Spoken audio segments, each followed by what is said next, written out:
Good morning, good morning, good morning. Morning here, evening there. Five Shalom here.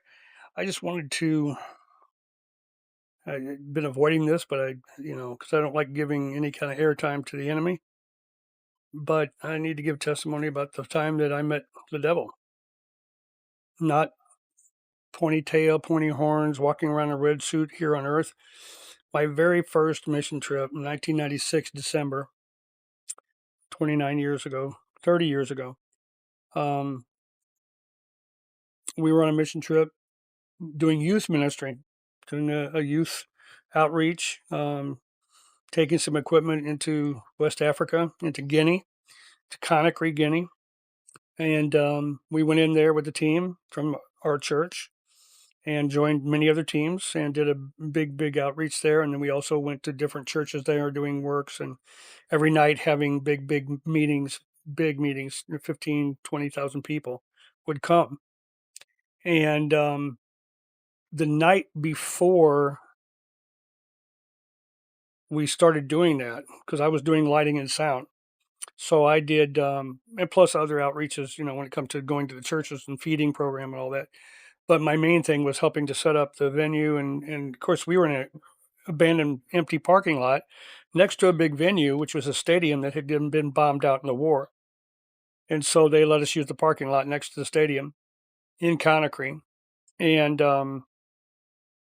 so we finished lighting, setting up the lights and the sound. There were some problems I debugged, and I brought a bunch of special tools because I wanted to bless somebody there that did that kind of work and give them better tools to work with, and did.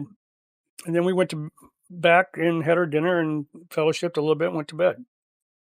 I went to sleep under a Mombasa net to keep the mosquitoes off of us.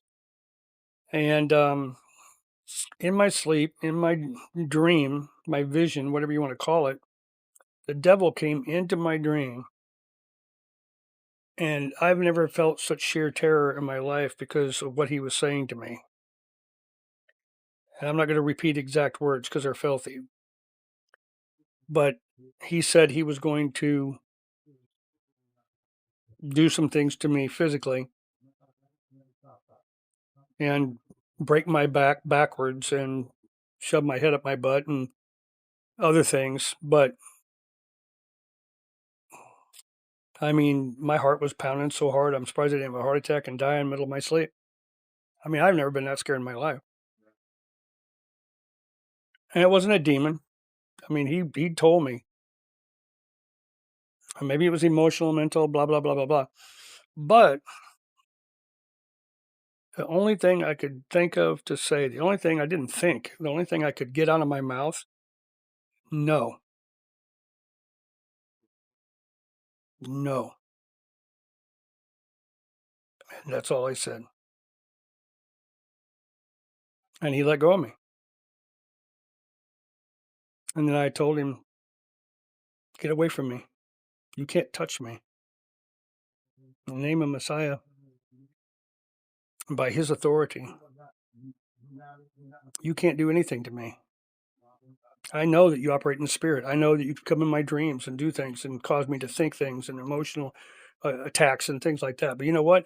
I know the rules that you cannot physically kill me. And this 2-minute dream was about 8 hours long because that's what time I fell asleep, what time I woke up. I don't remember anything about the whole night except for that dream. I woke up early in the morning, and I gave testimony of this earlier, first, second, third testimony video I made talking about the poison, the rat poison in Africa that me and Pastor Joe drank 4 o'clock in the morning before everybody woke up. And then the maid comes in later or the cook, and she comes in later, and then she had 2 coffee pots on a gas stove, 4-burner gas stove at a mission house where they put missionaries. And she said, "Don't use this pot. This is full of rat poison, and it's so, so powerful. Strychnine, it will kill you." And Pastor Joe and I looked at each other and kind of halfway laughed because we were sitting there. We had a little bit of cramps, a little diarrhea, nothing major, but we knew we didn't feel good. And he looked at me and said, "Don't tell anybody what happened." So we didn't. Never told anybody. Never.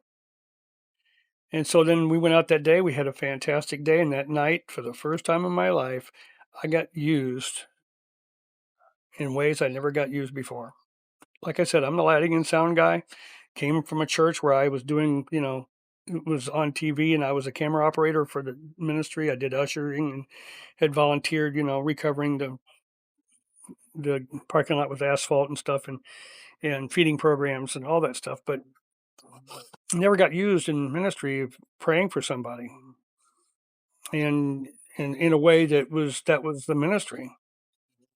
But that night, because we were guests and stuff, and of course in Africa you're not black, you're white. And they think that every white man has white power. And so they asked us to line up across the front and pray for people, and lines formed, and we prayed. And I wasn't in that because I was documenting. I was also doing documenting because I had my camera, my video camera. I was documenting, the mission. But my heart went out to this lady in a wheelchair, and somebody, one of the prayer partners, Mother Mary, they called her. The kids called her Mother Mary. Big girl, blonde hair, bigger than life inside. And so she called me and we prayed for this woman, and she got out of the chair and wanted to dance with me. And she hadn't been out of that wheelchair in like 25 years. And, we laid hands on her legs and prayed for her, and she got up and danced. Another guy had, you know, his eyes opened. 70 something year old man, maybe 80, I don't know. He was just a little old skinny guy in West Africa. And I prayed for him, and he was looking at me with total white over his eyes. And as I prayed for him, I watched his eyes go gray and then dark and then black. And then he blinked and then he saw me. I saw a little baby with the legs straightened out, about 2-year-old child, 2.5-year-old child that never walked, of course, because the legs were twisted like both the bottom of the feet were pointing to the sky. His legs were like that. And in 5 minutes, it went all the way down. And then 10 minutes later, there's video of him running across the stage. No hoopla, no hype, no hitting him in the head, all the Pentecostal stuff. Um, no drama, no show. Just, I would see things and my heart would go out to him. And, you know, one time I prayed for a woman with skin disease all over her stomach and her chest, 45, 50-year-old woman. And her two sons were huge guys. I mean, they were like bigger than, you know, The Rock or Schwarzenegger. I mean, they were big, big boys. Not cut, but big, big, strong, giant trucker types, 6'3", 6'4", like two offensive guards. And their little mom. And I prayed for her. But when I prayed for her, I asked the Father, what should I do? And he said, kneel down and lay hands on her feet and pray for her. I said, for this and this, and you don't need to repeat yourself, Father. I trust you. And it's humiliating. The venue and the circumstances, it was humiliating for me to do that because it looked like I was nuts. But I did it. I knelt down and put my hands on her feet and started praying for her, for every cell of her body to be perfect and whole the way God had created it and wanted it to be. Thy will be done, from the tip of her head and the last hair down to the tip of her toenails, to the end of her feet, that her whole body would be healed of every affliction, not just that one.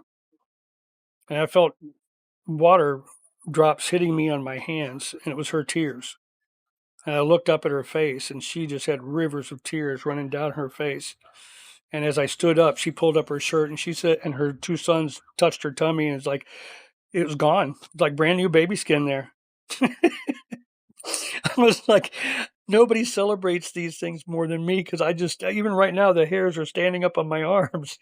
I mean, people say, oh, I don't get, goosebumps, but I get goosebumps sometimes just talking about the goodness and the power of God. And I'll never forget that look on her two sons' face. They were almost in tears too. These big guys were melted. That's their mama. And they were, and of course one of them dug in his pocket and started to give me some money. And I'm like, don't you dare. You don't cheapen that. If you want to do something, then you pay it forward. You do something for somebody else. What good happens to you, go so to somebody else. It's not a boomerang. If I bless you financially, don't give back to me financially. as a blessing because that's repayment. Go bless somebody else financially. And you know what? All the seed I sowed, the millions I sowed in my life over the course of my lifetime, when people said, "You're a fool, you're a fool, you're a fool." No, because his hand's never too short to provide for me somehow, touching the hearts of some people to sow back into the work I do. Or just have a heart for me personally and say, I want to bless you. Strangers, sometimes. Sir, boom, total strangers pop up and just do whatever God put on their heart. Yeah, like that. I trust him. If he wants me to make millions, then he'll bring millions. If he wants me to have a acorn, I'll have an acorn. You know, he wants me to have nothing, I'll fast. He's never done that. I've never had to fast.